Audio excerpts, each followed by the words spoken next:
Good morning and welcome to episode 3 of the Grassfed Podcast. My name is Clayton Carpenter. I'm your host. Today we're walking up to Ceiba Farm, Belize to meet with Kim Ringland, Master Herbalist Kim Ringland of Kimmer's Kreations. Sorry, I'm out of breath. I'm walking up the hill. So, like I said, this is the Grassfed Podcast. We're walking up. It's about a 4-mile hike. Sometimes we get a ride. Sometimes we don't. And like I said in the Instagram TV episode, my great uncle Darnell said, "You young whippersnapper, get your butt up that hill. You got young legs, you can walk." So here we are. I'm walking. Just a little insight to some of the trade-offs of living in Belize. For instance, I left the farm at about 10 to 7. Right now it's 9:11.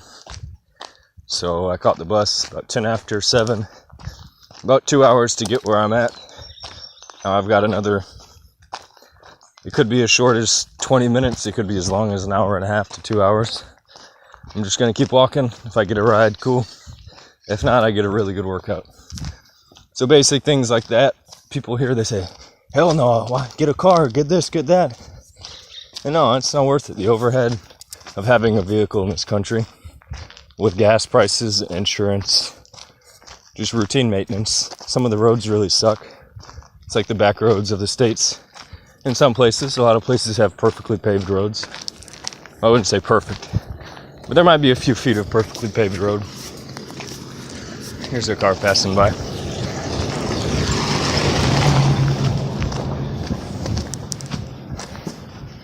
So yeah, walking 4 miles, is it worth it? Yes. Would it be easier to hop in my truck, drive up the hill, and drive back when I'm done? Yeah, but it's not worth the cost.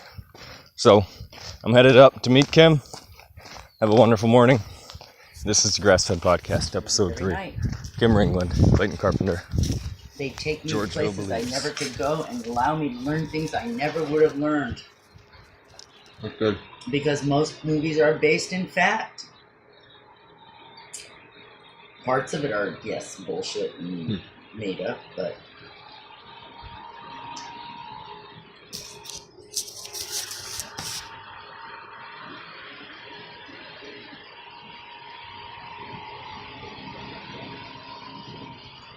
What all is in this? Which? That one? Golden chai. Golden chai, coffee, brown sugar. Didn't even put any ginger in this one. It's just no teas. Just those and some milk and sugar, milk. Just nice. A simple one. I didn't get cinnamon in it. Well, the golden chai has cinnamon. Sometimes I put a little extra on top, but Tastes nice. What all are in these? They're the best things in the world. Too good for you cookies. Cup of oil, cup of sugar, a little bit more. These have about a cup and a third. It's supposed to have 2 cups of sugar in it. So I've knocked the sugar way down. Yeah. 2 cups of oats, some salt, some soda, 2 eggs, and then I add every seed nut I can, about 2 tablespoons of each, 3 cups of oats, 2 cups of flour, a little bit of this, a little bit of that, you got a cookie.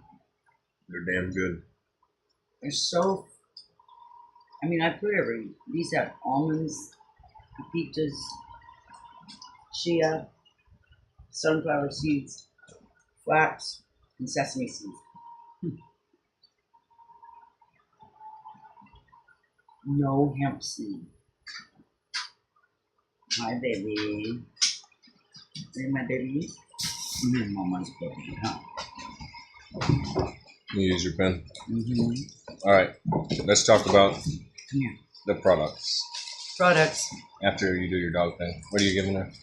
Prednisone. Uh-oh. It's the only way we can keep these dogs from blowing up like an allergic reaction. To outside? Sun, whatever causes this disease they want. On the eyes? Well, first thing we notice is their eyes get goopy. Yeah. Then their feet blow off like she's had a rash in all of her toenails. And then all of her pads drop. So she can't hardly walk, all 4 feet. No. What can you do natural for like pain for dogs? I mean, obviously you go straight for that. You take them out of pain, but No, this is 4 months or 3 months right now. really, Every day. dang. We have tried everything. What are some of the first things people can try? You're having an allergic reaction. This is this is like having HIV. Really? Her immune system is attacking her own body. Prednisone dumbs down the immune system. Yeah. So it stops attacking the body. Makes sense. So we finally got him up to 10 milligrams a day. Seems to be holding it at bay. If we go below... I'm sorry, Stop that, girl. If we go below that, nothing's wrong with your ear. What happened to this ear? Yeah. What's wrong with it then? And it's that sore. You're not sore. You're just being a baby. She's just being a baby. But we've tried taking it to 5. We tried weaning them off. And within a day, they break out. Man. So at this point, all we want to do is keep it to where they normally goes. It's good. A lot of people would probably put dogs down for that, wouldn't they? Oh, yeah. Yeah, it's cool. It's not something that you can take care of very easily. Every day of their life right now, they're going to be on this. Yeah. Till we figure it out. Even in the books, it says, well, you might be able to get it in remission for 1 to 2 months, maybe 3. Yeah. And then it starts its vicious little cycle up again. And we took them to 50s more than you did the person. And we took Max to 50 the last time he broke out. Oh. Really bad. The vet just looked at him. First he looked at me like he thought I was crazy. Because the dog was being so good. And it walked in so easy. I said, no, here, just look. And he's got rashes everywhere on his face, on his legs, under his pits, on his feet. And he goes, oh my God. I said, yeah. I said, the dog does a kind of a shock thing. They lay around like they're zombies. Because they're in such pain, they can't get up and walk. Going down to go to the bathroom for her is a major thing when she gets it. Because she gets it in 4 feet. Right. The big pad on her foot just blows off like a blister. And she's just got raw feet. Raw skin. Nothing to protect it. I'm like, how do you even walk? Yeah. Somehow they cloud over a part of their brain. I'm like, wow. And CBD oil, can that be used? We use a lot of it. My dog's on CBD every day. That's cool. Yeah. I mean, to this point. But they finally started putting on weight. Because we have them on prednisone. They're eating and they hold their weight now. That's awesome. But of course, they're only interested in food. Yeah. They're like so food-oriented now. Crazy. And he hasn't had a bout since. But we watch him real close. If they get goopy eyes, then we immediately start watching them close. Yeah, there's a couple things that start to happen, and you're like, uh-oh, it's starting. He'll get a rash under his pits. And Right. goopy eyes. She'll get a rash on her belly. Start rubbing his face on the wire, and you look, and he's got Little teeny little sores. weird things starting there. That's sure sign, man. It's, Right. The pemphigus is starting. Pemphigus complex. People What is get that? it too. Yeah. In people, in it's humans, it's like fatal. It's Really? almost like a lupus. Do you see it a lot? No, Really? never heard of it until This doctor identified yeah, for it. the vet, we took him in, and he's like, you know what, you don't see this often, but I'm sure. He says, I've seen one case before. Yeah. And do you think they're spreading it through each other, or it's No, in the no. family? There is no spread. That's the whole problem. It's We an could never autoimmune figure it out. thing. Really? And it's It's just like in their blood? lupus or Just you know, these two pups too. some of those things. Actually, we had another pup that used to get it too, but it seems to be environmentally stimulated. Hmm. Because when they leave here, all of a sudden they don't have it anymore. Whoa. I don't know about Rosie because I have never gotten to see her since she left here. She was the dog I gave to Devin.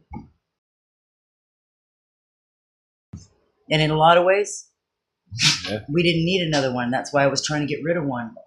They were driving me fucking nuts, that many dogs for myself to take care of. And It's too many. Stella got given away twice. And people give her back. Gave them back. Rosie and Bailey got given away twice. It was Bailey and Canella got given away to the vet or the dentist. Yeah. And then the dentist gave them back in a week. And then She had a new baby. She thought, oh, I'll get him some puppies. Big Dobie puppies that are only about this big, right? Oh no! And within a week, she said, I can't do it.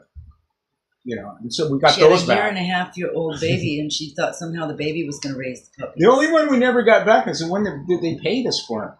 Out on the island, And Jada. she went to the same thing. Time. Airbnb, the rooms are a little less, than going through Or Expedia, It's they're really- $90. Travelocity. It's really weird because right now, my friend Kiera, she was like, "Dude, everyone's talking about Belize, like living in the natural parts of Belize. Like I'm in it, so I don't see it. But she said Everybody's like talking she's in about Costa it, Rica yeah. and Ecuador and all throughout the states. Cruising around, right? Yeah, it's kind of crazy. I think it's funny.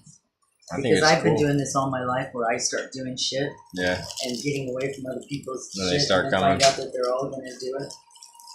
And I didn't get any recognition for the fact that I was doing it way ahead of you. yeah. I was off the grid, keeping my kids away from schools long ago. So when did all that start? I started it 30 years ago. Did your parents believe in it? Nothing. Yeah, my Yeah. parents were thinking I was crazy. So they didn't believe in it. They didn't believe in anything I was doing. I left home, had babies at home in a cabin, and didn't let them get involved in my life unless I went down and saw them. My dad came up once and helped us build a cabin for my little brother because my little brother was fucking up. He was about 12 or 10 years younger than me, and he was getting involved in huff and pam and weird shit. Yeah. So we built him a little cabin on my property, and then I took him when he was 13 and 16. How much land did you have? 7 acres, just like this. It's crazy. Exactly like this. Same flat, same. Same flat, same rise, same everything. Greg and I went, yep, that's the piece we want right there. Same distance from town. Same nasty roads. We know it all gets better. That's cool. When we started, it couldn't have gotten any worse. Yeah. We had scrub pine for 7 acres. What's that? Somebody had overlogged it years before and it grew back. Spindles? Yeah, just close. You can't walk through it. You can't Really? do nothing. You just got to go with the saw and just start.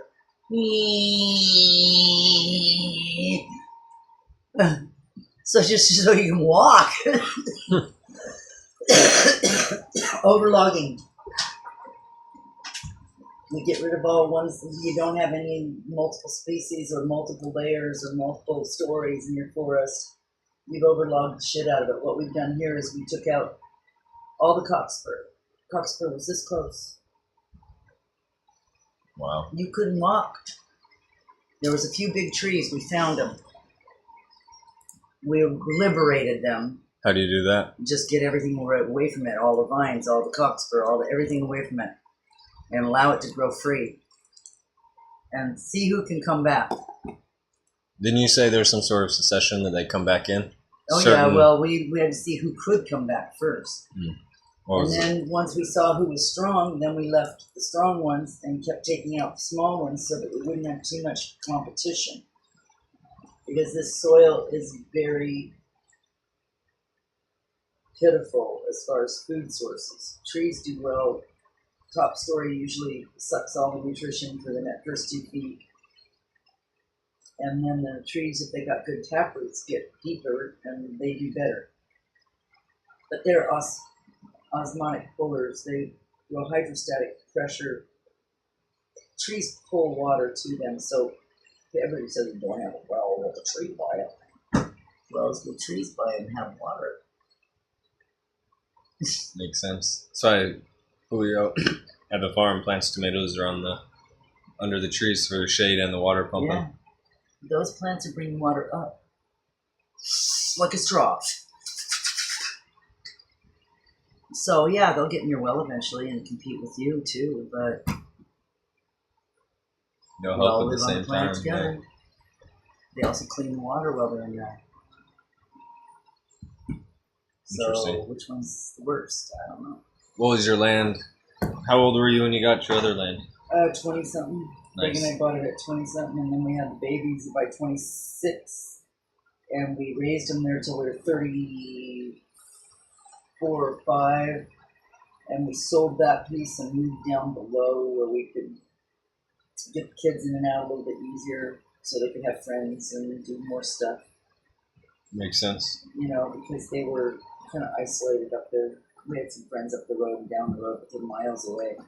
Yeah. So it was either a horse ride up the road or leave them at somebody's house down the road. And, you know, I don't like to leave my kids, but I don't like to be away from home all the time either. So we moved down, we had horses by then.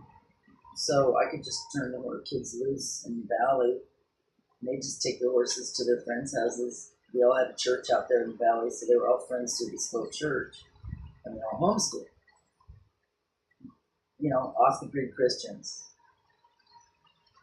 Kind of doing our own thing. Following the Bible. Yeah. Yeah. And our teacher was trained in the sense of he would have made a great missionary. He had us all set up so we could study it in Greek and Hebrew. If you're going to study the Bible, study it in original language. People call you guys like a cult? Oh, yeah. After Really? a while, I'm sure they did. Yeah. I would have called us a cult after we left. As far as nobody's telling you what to eat, drink, or wear, but some of the people would have liked to. Yeah. You know. It's interesting. Did you like it overall? For the time that I was in it, it solved the problem of having friends for my kids that I approved of. You did the job that was necessary for They have a moral compass.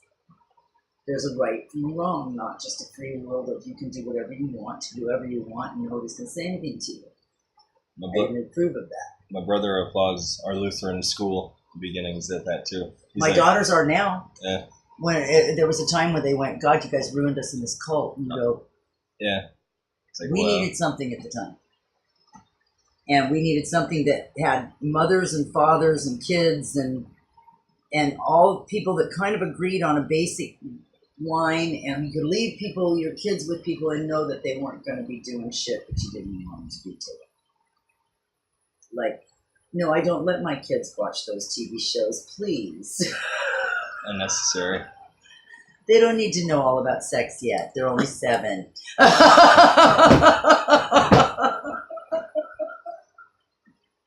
You know. They already know how babies are born. Don't worry about it. You know, we didn't hide them in a closet, folks. But we also didn't put them out there to watch Sex in the City all the time. Much different. Oh, this is what you want to grow up to be, babe. So you guys had all your veggies and we grew everything ourselves, and I canned it all. So because we lived in a wood-heated house in the winter. And so we had a little wood-heated cabin. So we would gather up all the wood between September and October and get into the sheds. But during the summer, we had 2 or 3 gardens every place we ever lived. Right, Craig? Yeah, pretty much. And we would take, I did 90 quarts of green beans, 90 quarts of pickles, 150 quarts of tomatoes. We were next to Washington State, and you'd buy boxes of peaches. So we'd do another 90 to 100 quarts of peaches. Right. And they would sit in our back room that we had a tub in that was supposed to be like a little bathroom, but it wasn't plumbed, so it just had a tub with a drain that we would shower in, and we had an outhouse. And so the tub, we would just fill that thing and round it with boxes and boxes of canned foods that were all in their boxes. And I remember at one place that we were at, pulling the tomatoes because it was frosting. Right? Yeah, it was frosting. And so I pulled the whole plants, cut off the root mass, brought them upside down, like and hung them upside down in the house, and we were eating ripe red vine fresh tomatoes at Christmas dinner. Yeah. No way. And you can wrap them up in newspaper and like put them under your bed or something like that. And they'll ripen as long as you check your newspaper and you check your tomatoes every couple of, so often, and keep moving them around. Here's the greenest, here's the reddest, here's the greenest, here's the reddest. My Aunt Bertie does that. Yeah, we used to have a rack that stood in a room that had a wooden top, and it had like 4 or 5 drawers that went down that were all wire. So we'd line those with newspaper, and the tomatoes would just go in there to start with, and we would just keep taking them out as they ripened, moving them on, moving to the next rack, moving to the next rack, you know. It's cool. See, people say, man, that's so much time, but if you think about the money you saved on never buying food. What are we doing? We're 4 o'clock until 8 o'clock in the morning was dark. Wow.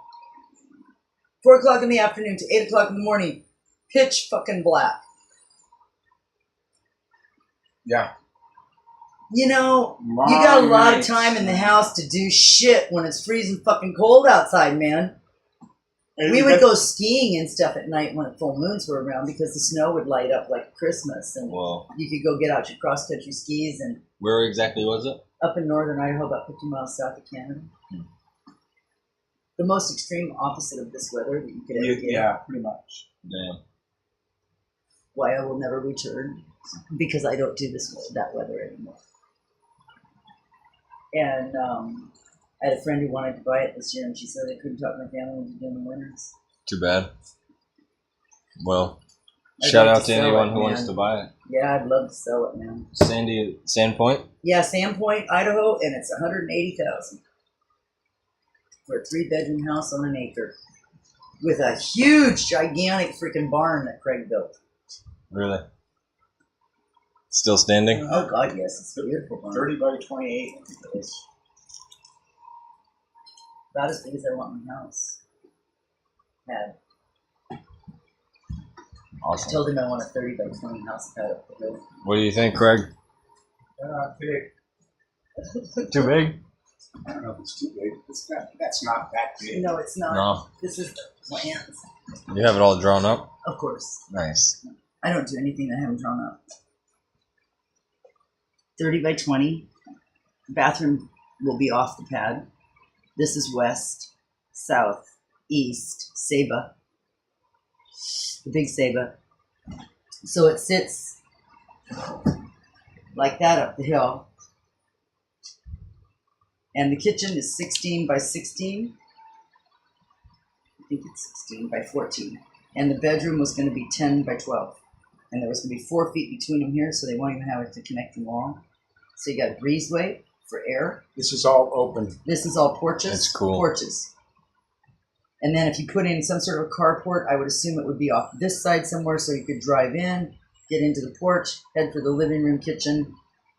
On right stilts there. or flat? This side would be high, a little bit maybe. I'd have to see what I can flatten out. It's pretty flat up there. Makes With sense. a cat, I could probably flatten the whole thing. Oh, yeah. And I would rather do that. I'd rather put the porch, if you put anything else off of it, it would be a wooden deck that would be on stilts. It would go off the side and be kind of cantilevered. And the breeze comes from down here. So it comes up the hill. There would be windows on this side with a kind of a door. I've almost thought about double doors that could open to this patio. That would be cool. As your bedroom's kind of patio. And that's on the east for coffee. And then this one over here is your west patio, which is as wide as this porch. So you can enjoy the sunset. That one's 6. Yeah, it's 6 feet. I think. This one's the 6 front feet. one is 8. That one's 8. It's only a 6-foot porch on this side.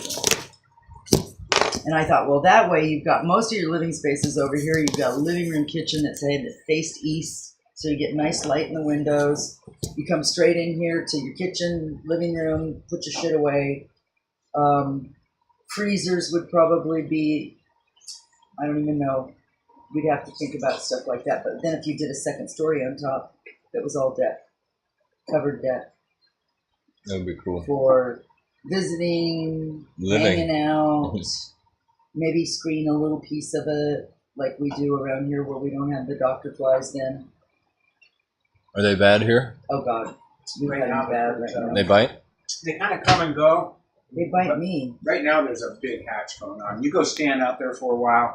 They always land on my fucking face. They land on my glasses or on my nose or on my lip. So, and I usually have long pants on. So they don't get him. I have shorts on. They get you where you don't see them. Like back here. It just feels like a bee sting all of a sudden? It's like a deer fly. Yeah, like a deer fly bit me. Whoa. You ever have deer fly where you live? Horsefly we call them, Yeah. Little ones, though, that are only about that big? A little bigger. Yeah, see, we have, these are, Actually, they look like a B-52 bomber. Ours are huge, actually. Yeah, well, these see, guys the big are black small. deer fly are huge. They're like a house fly size. A little bit bigger. A little bit bigger, but a weird color, weird eyes. And they bite hard, man. They take a chunk out, a circular chunk. Yeah. Bam. But first they anesthetize you, and sometimes that stuff, wherever they spray it, will swell up on me. Whatever they're spraying on me when they A lot of times they'll come by and kind of light on you, and they do something, and then they split, and then they come back and they hit you, and you don't feel it because they've like. That's what we hear. There's nowhere for laundry, Craig. Well, yeah, and we don't got power, water. There's an 8-foot porch. That's nice. What if you put that up on stilts and then you'd have room underneath all of it? Almost like this. I thought that's what you guys intended originally. It makes so much more sense. No, you know what? Because then you After a while, we're not going to be able to go up and down stairs, man. Yeah, true. Time comes where you don't want to do There's stairs. going to be a time where it's like. I just want lots of area where I can walk. Well, then you're going to have to build. I probably for a would put the carport. laundry area somewhere out here, or build a carport that has a laundry center in it. That would be cool. But he's all worried about power. That's all he can ever think about when I talk about something. Oh, what about the power? What about the power? I'm like, the power will work itself out. I'll either go alternative, or I'll figure out how to hook up to the grid. You know. You're on the grid here, right? Yeah. How long the wire? It's not that far, but it's far From enough. here, How many feet? it's probably 300 feet. It would be some money. If it's 200 and something, 260 or something from here to where my Boxes. posting is. And we put it underground, me and Rob and everything. But so I only have one service, and just the main line is right up into the house. You know, I don't have the smarts to split that line and then run. No, but we have our friend that did all this wiring on my little house that he's never met. Or he's met him, but he's never known him as an electrician, who wired my whole little house, could easily split the line, add another service, and get us up the hill. How much would that cost? Through Mr. What's his name? I can't remember his name. Gilbert. Usher. Gilbert, it'd be less than $1,000. And the wire. For the service, he wouldn't be charging that. He charged me $1,000 to put in a whole service and wire the whole house. Wow. No, he just put in two fuses.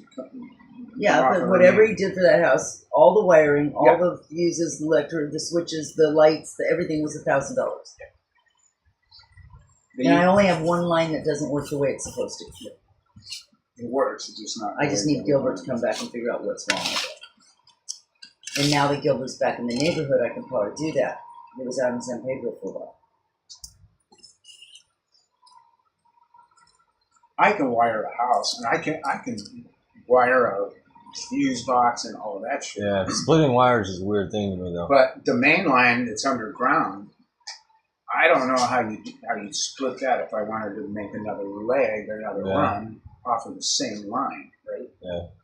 See, this is the other way I had To me, it that's a drawn Dave here. question. That's stuff my stepdad knows and I don't. Not many other people do. This was So the I don't other way blame I you for had not it drawn. knowing. I would not attack that. So the other way I had it drawn was to, still this would be east. The bedroom and the living room separated this way. And that was only 12 by 16, I think. And then having one big porch on this side that was 8 feet wide. Then you got your bathroom hooked onto the porch over here by the bedroom. And I would have put the laundry somewhere right over here. She dreaming? Yeah. She's running after Yeah, I was something. gonna say, man, she's getting something. At first, I thought she was seizing or spazzing. Yeah. No, they all do that every once in a while. Which one do you like better? Yeah, Bailey used to dream a lot. She'd I pick like her pots. things that are not regular, so I like things that are irregular, so I probably like the irregular. That one? Yeah. Yeah, what'd you like better? He probably likes the building pattern here a little better. It's a lot easier, isn't it? It looks like it, but Is this one actually gives you more living space. It does. Because, okay, what'd you say this was? 14? That one's only, right now, 16 it's only by 12 by, 16. not even. This whole side's 30. So I would say it's not even 16. See, it's only 14, because this is 16. Okay. This is 6 feet wide. Yeah, there's 2 more feet onto this. So it really pinches you in as far as... Yeah. It's like from the door over and then cut off 2 feet. Yeah, that's weird. You know, so... For me, this gave the bedroom its own private little porch, and it gave the living room that's what I like the porch best, over yeah. here. Plus, you're going to get a sunset through the living room windows if you want. Yeah. See, my mom would say, you gotta have that area because you gotta have your coffee, and not you don't always Well, want to go that's sit it. with This is everyone an and have your coffee. afternoon cocktail porch, and this Yeah. one's a morning coffee porch. Yeah, it's smart. And if it's too hot, you just move to the morning porch. Yeah, Yeah, because the sun is going to be coming that's smart. Right over kind here. of like this. But they Smart. all can have shed awnings put off the sides and another porch added and another car area, or, you know. And here in Belize, the most important thing you can learn is that the more outdoor space you can get, Smart. the better your life will be. You will be a happier person because it won't be like, look, it's raining, you can't go anywhere. See, and then this is this house. As difficult as you drew it up before. Nice, I'm an architect of sorts. nice. So this is this house, which goes this way, and it has been designed with this same thing on the back and 2 extra bedrooms. If we could keep it, this would be all we would need, because we have the downstairs for when we don't want to climb stairs anymore. And our idea was that this would be good for grandkids to come visit, Or a extra rental bedroom if you up needed front, to. another rental, eventually down the road. The house shifts too much. Is that why you're getting out of it? That's why I'm looking at the other building, yes. This house has an eye of water underneath my herbs room. And it gets over wet when it rains really, really, really, really, really, really, really hard. It gets over wet, and water comes up underneath that room, and then everything shifts. That's why the tree's moving. That's why, if I could stop this house from shifting, we'd go ahead and put the big deck out this way. It's about 20 by 24, and add rooms. That would be cool. It would be awesome, but who wants to put that much more money in here if it's going to keep shifting? Not me. I've got cracks in the wall that every year change by a finger width. Out. A finger width. Last year it was 1 finger. This year it's 2. Abort. And that's when I had to say, honey, are we sure we want to put more money into it? Because he was talking about the deck out back to put my tub on. Yeah. A tub that I'd love to be able to take in baths. See, this is our house. Before we moved in, I had it down to wherever all the furniture was going to be put, Nice. so that I would know whether I could fit. I had a house in town that was over 1,000 square feet. I mean, it was You were in 1,200 Barton square feet. Susie's place? Nice. I had all this furniture there because I had barely enough furniture to make that place really sound Livable. not like a cave and Yeah. livable, and still had to fit all that in this house. It was like, You got rid of a lot? oh my God. What'd you get? I got rid of a lot. Yeah, I was going to say, had unless to. you're hiding it somewhere, I haven't seen a thing. No, we This had to is get plenty. rid of it. But then this is with all the porches that we put on. This is pretty much what we've got. We've thought about going out still with about 10 or 12 feet of a deck off the back so that you can sit in the sun in the afternoon right now and get some sun. Yeah, it would be nice. You can put on your bathing suit, sit in the sun for a while. Yeah. Up off the ground where you don't have to get bit by everything. Yeah, isn't that nice? The idea of would be cool. Yeah, You could insulate it with copper plates so we could ground and sunbathe. Exactly. What do you think of grounding? I know some of I think that most of us do it without thinking. exactly. Looking at a certain picture will help us ground sometimes. Smelling a certain smell. Well, I mean, helps us I mean an electrical grounding, like electric actual. grounding. I think copper and brass are some of the best things you can have in your house. Because they ground us. See, now there's the sunrise site. If we ever get the hydrotherapy center together. When we get it together. Yes, see, because we'll have the solar sauna if we can do it, the tub, the circular area in between with a gazing pool of some sort. If I have to do it out of cement and just make it as smooth as I can on the inside, I'm going to do it. And then these are going to be sunbays. And a rinse shower. I'd like to do it with double split bamboo, but I have to somehow seal it up so it doesn't turn to black. Yeah. Lime juice, maybe. Who knows? Yeah. Got this beautiful green shit, the green and yellow shit, and then it turns this black with the bamboo. And then it'll be 2 steps down everywhere. You can take a step down. And we'll see if and when that comes together. It's another whole modality concept thing that after I don't have my daughters here to do other things and take over other parts of what I want to do, that won't happen. This is the bed we just built. It's 2 pieces of plywood. Well, this top takes 2 pieces of plywood. So you've got about 3 pieces of plywood in the whole bed. But it's freestanding. It's a platform bed. Yeah, that you showed me in there. That's really cool. And so you've got open bay, open bay, open bay, open bay underneath each of these spots. Underneath here's open, and it just is free form in the center with a crisscross that holds it up. And it's the only thing we had to do is to reinforce the side with a little piece of 2 by something. I don't remember what it was. But cool. I should be busy doing something here. I don't know what I'm supposed to be doing today, but we should talk about the products. Yes, there you go. So, what are your favorite? Well, no, let's actually back up when you started making products. Why were you doing it when you were living in Idaho? Yes. Yes. So with all these people, were they? I started making products because I couldn't find anything I could buy. I was already reading labels back in the 70s and the 80s, and I couldn't find things I'd put on my face. So that meant I better figure out how to make it because I didn't want to age extra quickly because I wasn't putting anything on. I didn't like sunscreen. Sunscreen to me seemed like something that would harm you already. Too many chemicals. Didn't like wrinkle creams. I don't have oily skin, so I didn't have to worry about that. But I wanted something that protected me from all the ravages of wind, because I lived in the desert. Wind and sun. And then we moved to the North Idaho, which was moist like this, but cold.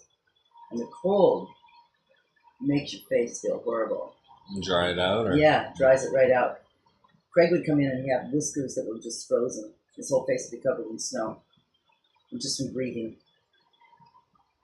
I was like, God, that must be horrible on the skin. So I wrap my face in things all the time before I go outside.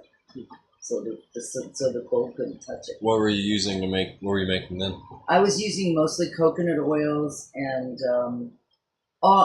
apricot and almond oil were what I could get a hold of. Apricot kernel oil is about the finest oil you can get. And I found out about it and I started using it with almond oil. And then we started adding, I read a big article by Aubrey on rosehip seed oil and its ability to repair cells. And decided, well, heck, that's one to add. And everybody's talking jojoba, but I never got a feel for jojoba.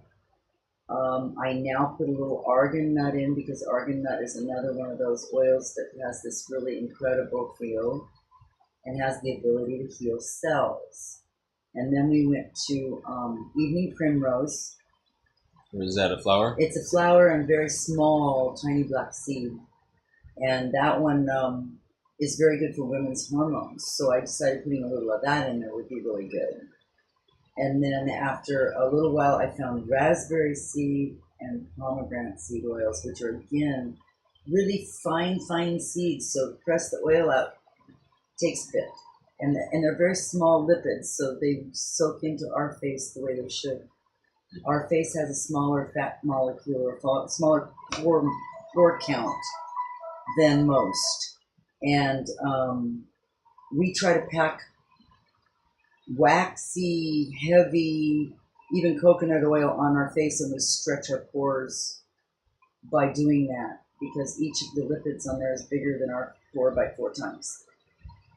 Shea butters and cocoa butters and some of those are even more. Shea butter actually dissolves and will soak in a little bit, whereas like your cocoa butter won't.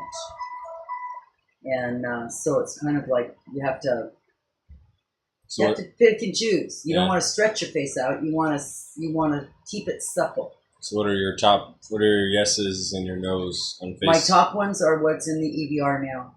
Cool. Which is? To this point, I've got it down to. Let's see.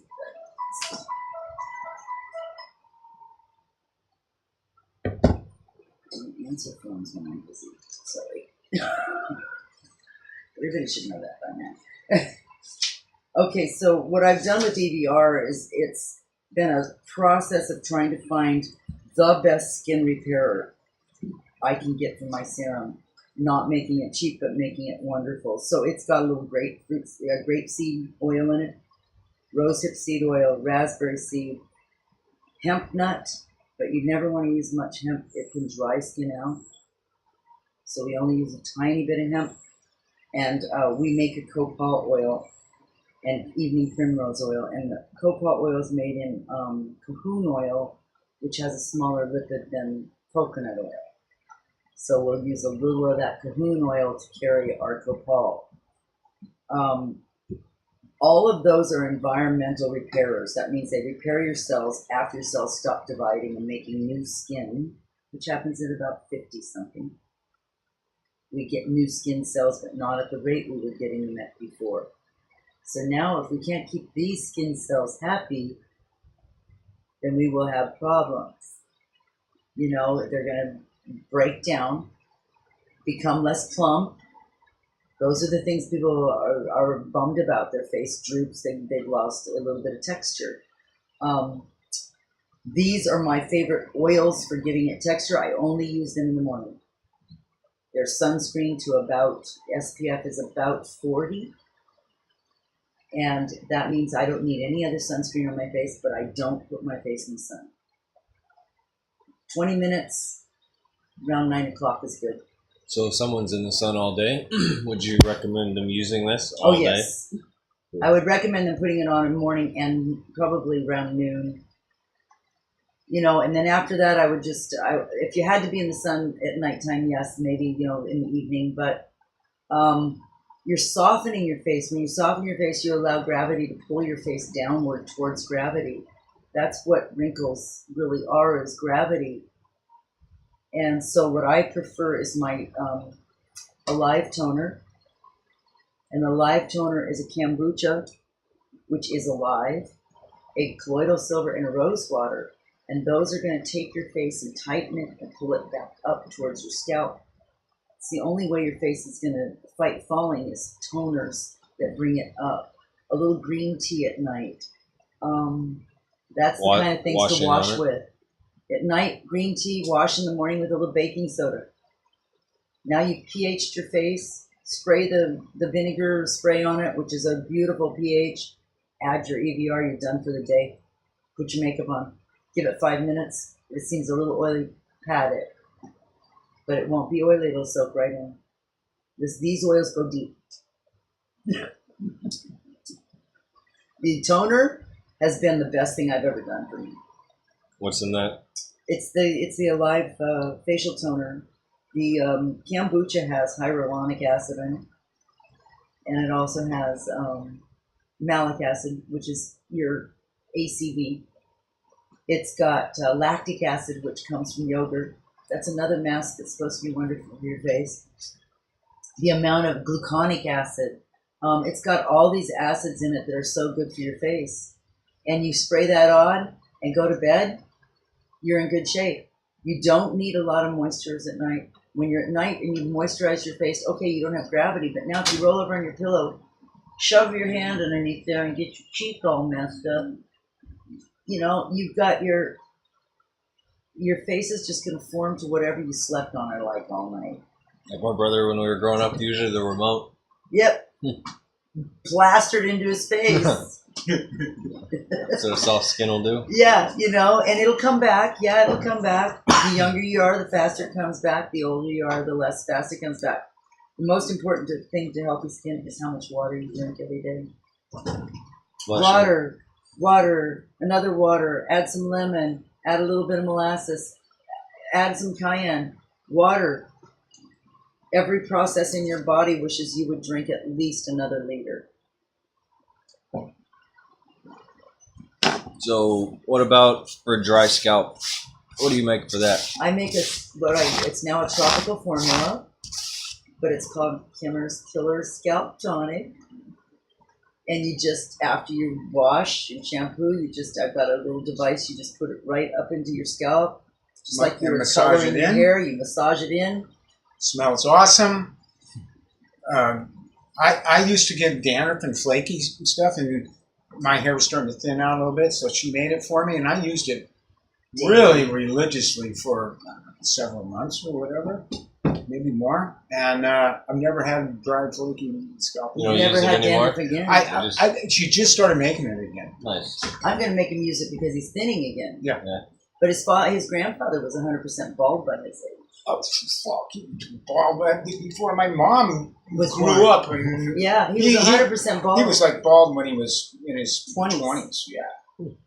You got a lot of hair. I got a lot of hair, but it's thin on top. And so I give the scalp tonic, and then he can put that on his hair right after. And I use it now because I feel like my thick head of hair It's thinning. is thinning. And it's not that I need it thick like it used to be. It was really kind of annoyingly thick, but it is thinning.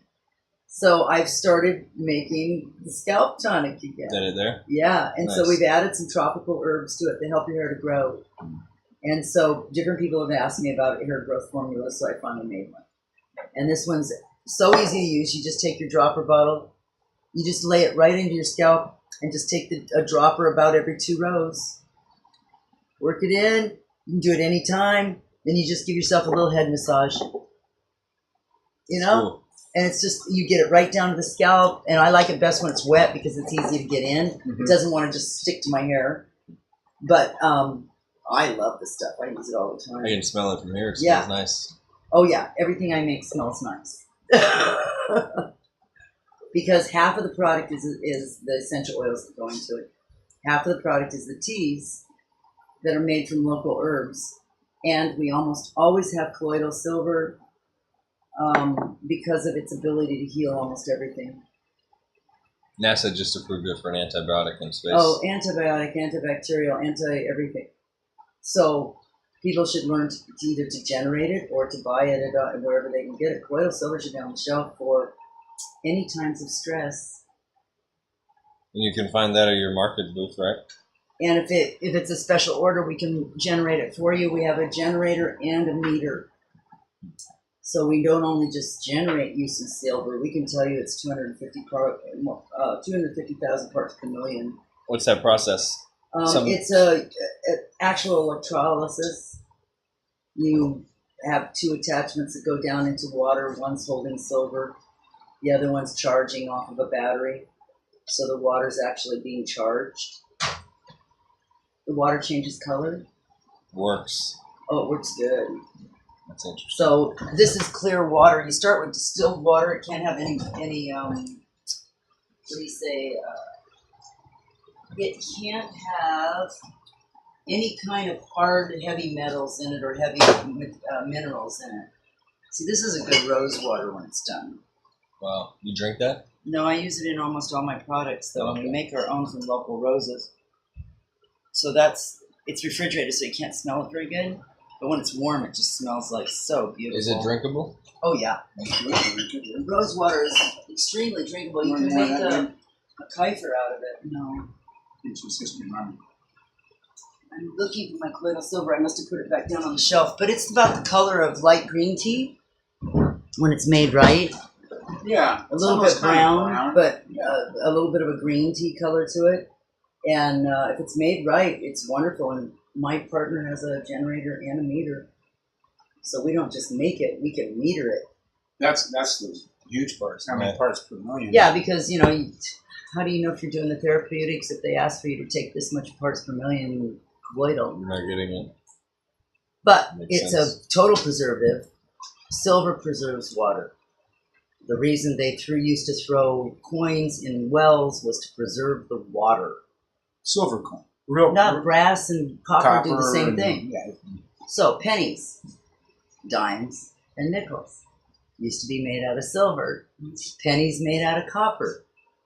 Guys go by the let's say stagecoach track. You've got a place that's got a well. It's got a little stagecoach stop. Everybody eats there. Call it a wishing well if you want.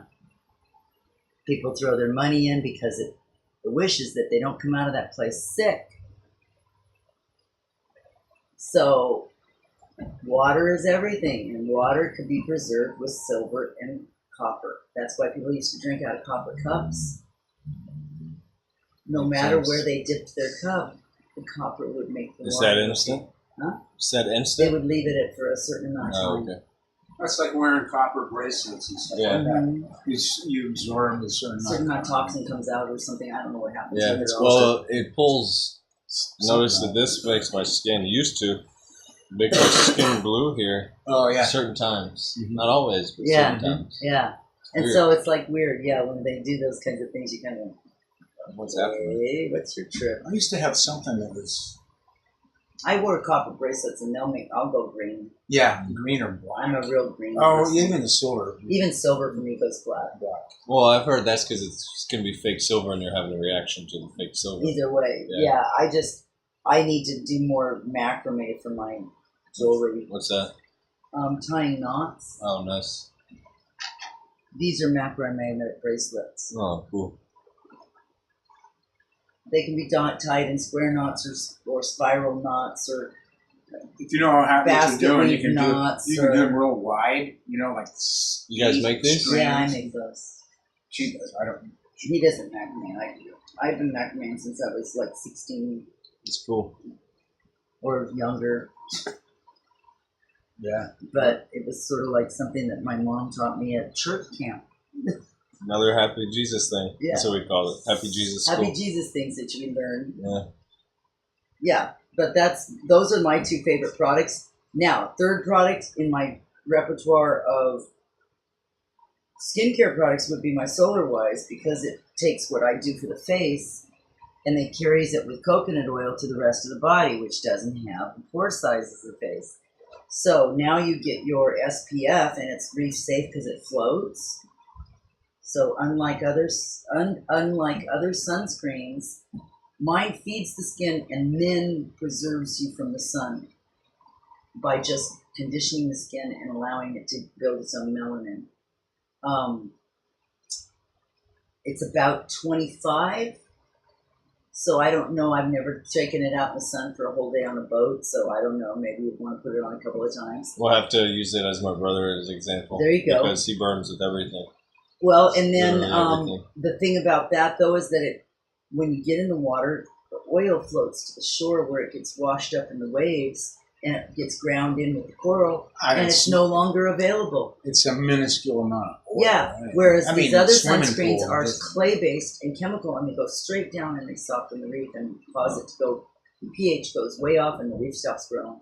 It dies. Fucks them up. They're saying now, I'm too sure that's part of it. The problem in Belize is that our reef is getting toasted by the chemicals in sunscreen.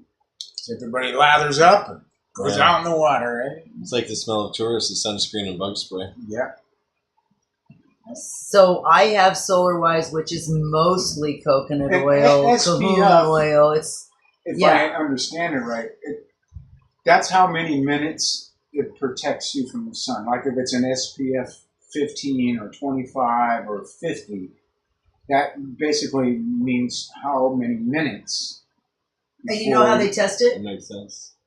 You take this sunscreen, you write something on your arm, When you can read it. Yeah, and see if and then go out into the sun for the X amount of time until you can see everywhere else getting a tan, but that spot not. that'd be a good way to do it. I thought I'll just lay down. I'll put a big X across my chest, right? go for about, however long, 20 to 25 minutes, and then see what happens, right? And there's typically, you will have a little bit of difference. Turn your body into the grayscale. Now, I was worried about it because everybody always tells me that oil makes you burn in the sun. I don't burn anyways. Yeah, I can burn, but oil doesn't. I will lather up with coconut oil every time, and I won't burn. I usually burn with I don't burn very often at all. Anyways, so I end up trying to get ready to go to the States, and I wanted to get some sun. I finally had to stop putting on my oil 2 days just to get a tan line. Laying out in the sun by a pool. I'm laying by a pool at Gumbo Limbo in the bright sun at noon, and I can't get any sun until I stop putting my sunscreen on. And I didn't think my sunscreen did that good of a job. Up until that point, I just sort of believed that it was protecting me from burning, but it wasn't protecting me from sun like that. I was like, okay, I know I don't pick up sun really quick anyways, but that's a little ridiculous. Because I live in Belize and I don't have a tan line. Yeah, it's kind of sad. You are very white. I would like to just sit in the sun and enjoy the sun and be able to get a suntan. Well, I just have to not use my oil.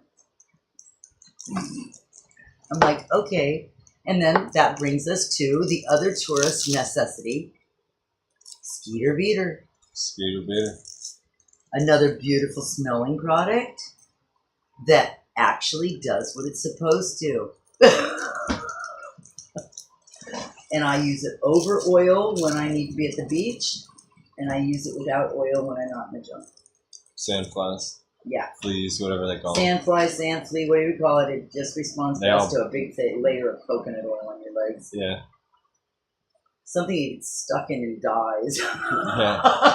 That's a goal. They're bad. I don't get them too often. No, I know. I'm going to rent your place when I have kids out. It'd be sweet. Sure, I'd love to do something like that. Sure, we could get you but guys down there. But that's in San Pedro, right? Placencia. Oh, no, I will learn your place then. It's nice. I like Placencia so much better than San Pedro. Pedro's a nice place, but, I don't really do the vibe there. I'm more on the vibe of Peacocker, and Peacocker's getting pretty crazy. Yeah. But I'd still like to make it out there soon. That would be cool. My buddy has a fishing boat. Craig's birthday's the 8th of August. I'd love to see if I can get him out there for his birthday and let him go fishing. He wants to go fishing. That would be a lot of fun. The boy wants to go fishing. But yes. No, those are probably my top ones. I also make a hair shampoo. I don't sell it that often, but I've never washed my hair with anything else for about 10 years. Really? So I have a lot of it around all the time because I need it. Yeah. I only wash my hair once a week, maybe. I don't believe in washing everything off all the time unless I went out and did something dirty. But most of the time all I'm doing is sitting and walking and turning and doing dishes and laundry. And it doesn't make me dirty, it makes me sweaty. Yeah. So I rinse. And I rinse my hair out, and that's all I do. Makes sense. Might put my scalp tonic on. But once a week, I like to wash my hair with just a tiny bit. I only use a natural soap called Miracle 2. And I use it for everything. Body wash, hair wash, just a little soap for everything. But you could do a Dr. Bronner's, whatever. And I mix it with my favorite healthy teas for hair. That's cool. Yeah.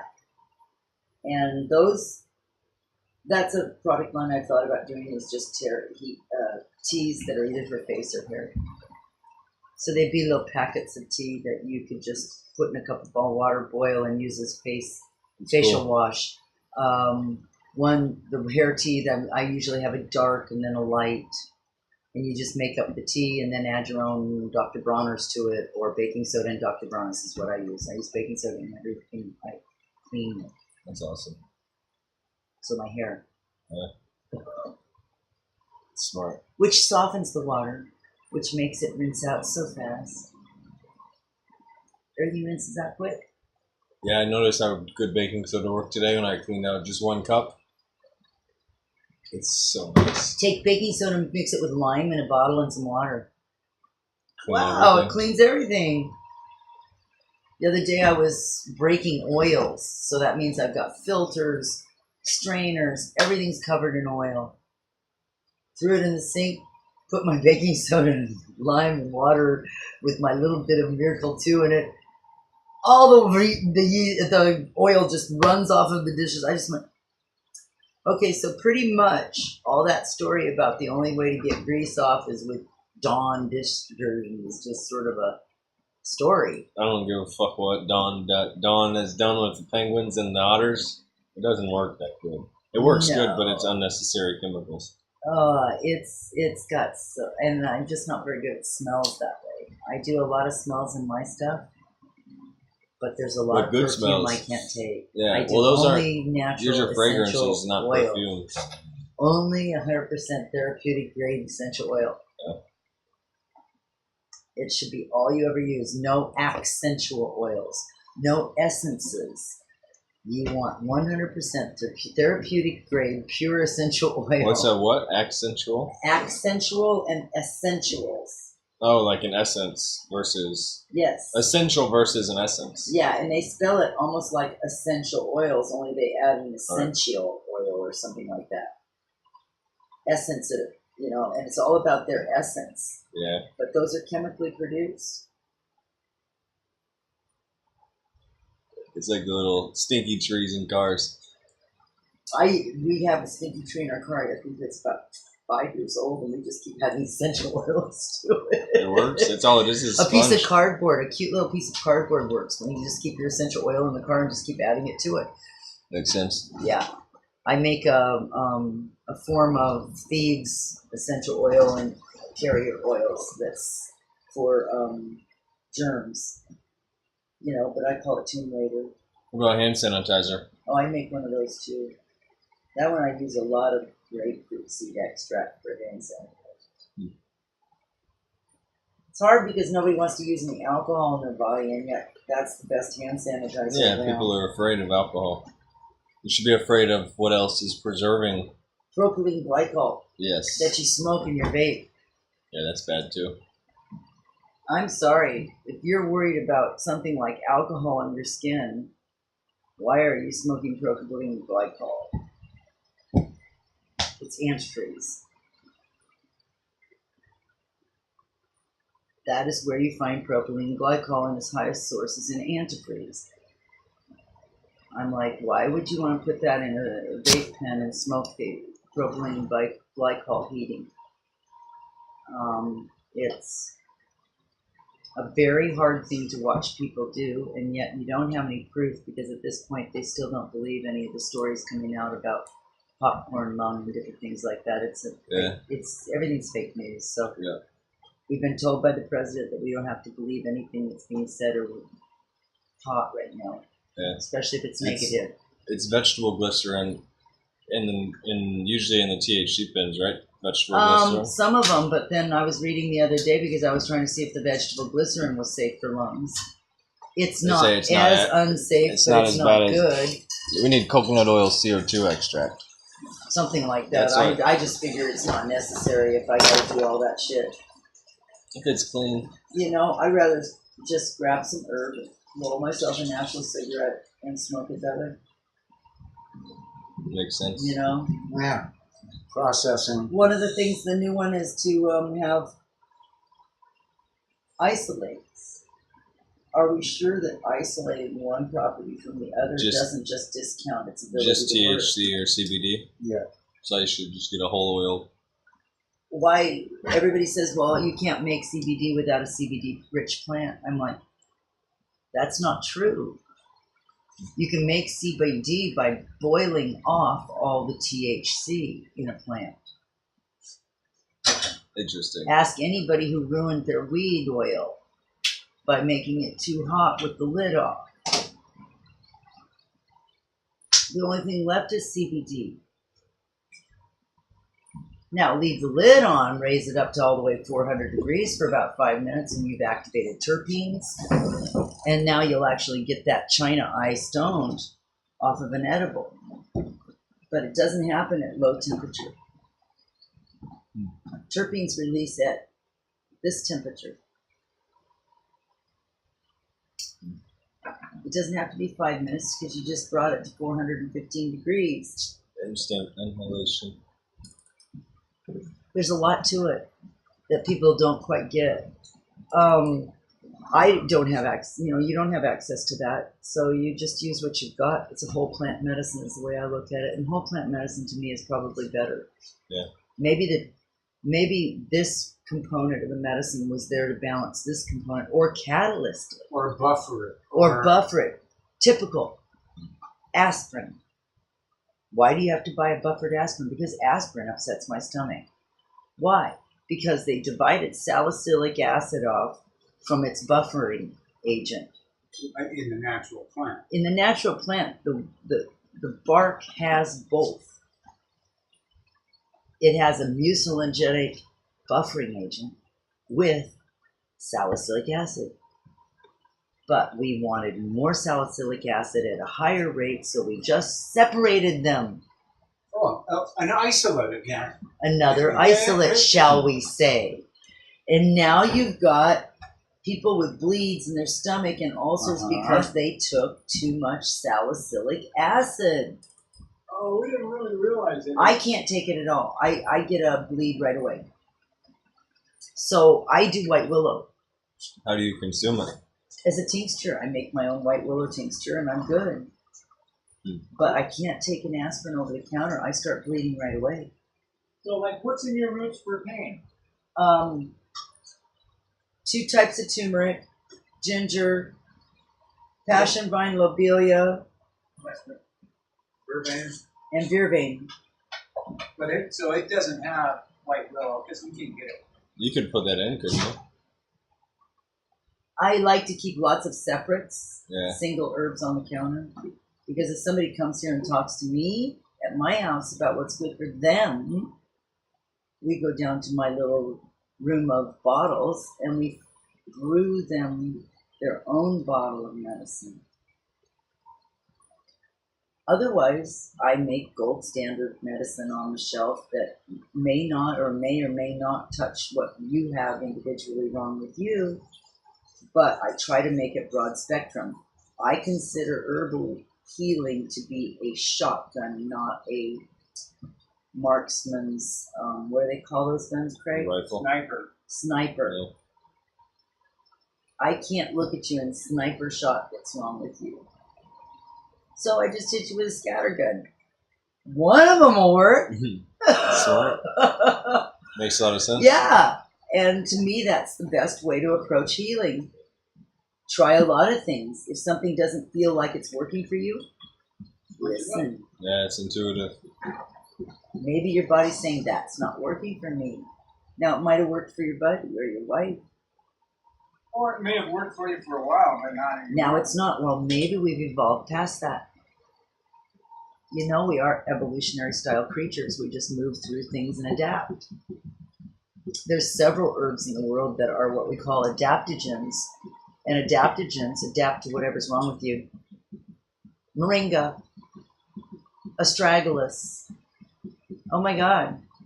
Something's wrong with you? Here! Comes in there and just tweaks this, lowers that, makes this a little higher. But maybe on somebody else over here, they lower this and make this one higher.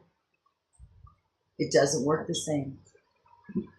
There's another term, we saw it the other day, because we were looking up Siberian ginseng is both adaptogen and this other word, I have to find it again. But it means that it does both hyper and hypo. So it'll adjust you whether you're too high or too low. I better answer this person. Hello? I'm home. No, I've been busy talking to somebody that's doing a kind of like little thing on herbs. But yeah. So Adaptogens. yeah, adaptogens are a complete special group in themselves, which I put into almost all my wisdom, my balance. All of them have an adaptogen. And then when you come to the other herb, which is hyper or lower, that to me just speaks volumes to menopause. I'm out of whack. Sugar, I'm out of whack. Hypoglycemia or hyperglycemia, hypothyroidism, hypothyroidism. Those are the herbs we want to study out and use in our daily life. Nobody can get hurt by it. I make a product called Wisdom Tea. I don't consider it wisdom for everybody's body. It's a wisdom for my body. I made it over 40 years of herbalism. These are the teas that I've found along the way that we should be drinking every day. Oh, red clover and astragalus and nettle and china root and white yam. And after a while, I'm like, well, how can you have that many cups of tea in a day? Well, you mix it all together, and then you just have to make a pot in a day. Now, everybody has them. It may be herbs that you've studied for yourself. It may be herbs that somebody's told you you need. It may be something that you've listened to and you want to add to your life. Put it all in one mix. Make a pot of tea. You've added it to your life. Don't make it so tough. Are there any things people shouldn't mix when they're doing that? Not so much. If you've got high blood pressure, you don't want to add too much Contrivo because it's actually going to raise your blood pressure a little. It's provision bark. But you should always advise a medical professional when using herbs. If you think that that's an herb you want questioned or you want somebody to look at, have somebody look at the herbs. Go online and study each of the herbs. You have a vast library available to you of what people know about those herbs now. I did this when all I had was my books. Yeah. Well, explain it like with your father being medical. Oh, my dad is 100% one of the best doctors in the world at the time that I was a kid. And had come from a small farming community as the fifth of 10 or 11 children, something like that. Maybe it's only 9 that lived and 10 that were born. And each and every one of them left the farm and became somebody important, either in the medical field or the public health field or the farming field or whatever. What's his name? Uncle Albert was the head. He pioneered logging and pineapple farming in the Philippines. I mean, he had the hugest plantations in the Philippines and was pioneering new ways of growing organically in the Philippines and in eastern Washington, cherries and apples. And so it's sort of my family was farming roots, and then these guys became sort of famous little boys, but then they would have their little gardens, every single one of them. So I got to learn how to garden from my family. But Dad, being medical, he was old school medical. He got his medical degree in the 50s. He believed that the body had the ability to heal. So it wasn't like grab a drug right away. It was, what's the problem with the person? He would have people coming to him constantly because he didn't have an office. He was a public health officer. So if you don't have an office, people just got to find you. But Dad, he had a huge office, but it was public health office. He was just a public health officer, but he would have more people at our house on the weekends asking what to do about this or what to do about that or how do I take care of this, Dr. Ravenhold? Oh, Dr. Ravenhold. Oh, Dr. Ravenhold. To the point that it sort of make you, as kids, sick. And more often than not, and I never got cocky enough to tell anybody, my dad would give me a sugar tablet that the druggist would package up in a little pill bottle when they came in with their prescription from Dr. Ravenhold. And it would be just a little placebo sugar tablet in cornstarch. Just let that melt under your tongue and calm down. It'll take care of your anxiety. People be back with rave reviews to my dad. Oh, it works so good, Dr. Ravenhold. And so early on in life, I learned that healing is in the mind of the person. And my dad taught me that as a medical doctor, that it's the minds that can heal. And I look at people and I say, now, don't you tell me that doctors are all bad, because when you break your leg, you don't want good orthopedists to put that leg back together. And when my daughter had brain surgery, I wanted the best in the country to open that head up. not some novice. And I sure wasn't going to do it. So people who study and put their life into it and have the right heart for it are some of the best healers you can get. But they're open to everything out there. They're not just open to one form of healing. They know that we're all individuals and we're all healed differently. And I tell people, if you got cancer, you have to decide what you're going to do for yourself and what works. And I won't tell them don't do chemo. I won't tell them you shouldn't do that. I'll tell them these are all the options, and these are the herbs that we believe replace chemo, possibly reduce tumor swelling, But I have friends that have done all the standard, as well as come back and done all the other, and they're still on the planet, so I don't care what works. Healing the person is all you should care about. And the mind heals, so if they have faith in what's going on, they will heal.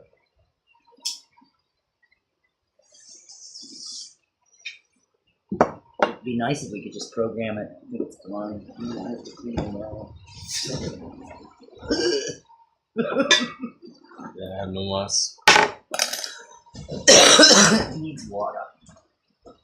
No, I was blessed that my dad, as a medical doctor, was such a kind of like off the wall for doing, because he didn't just jump with medicine ever. I think this is yours, man.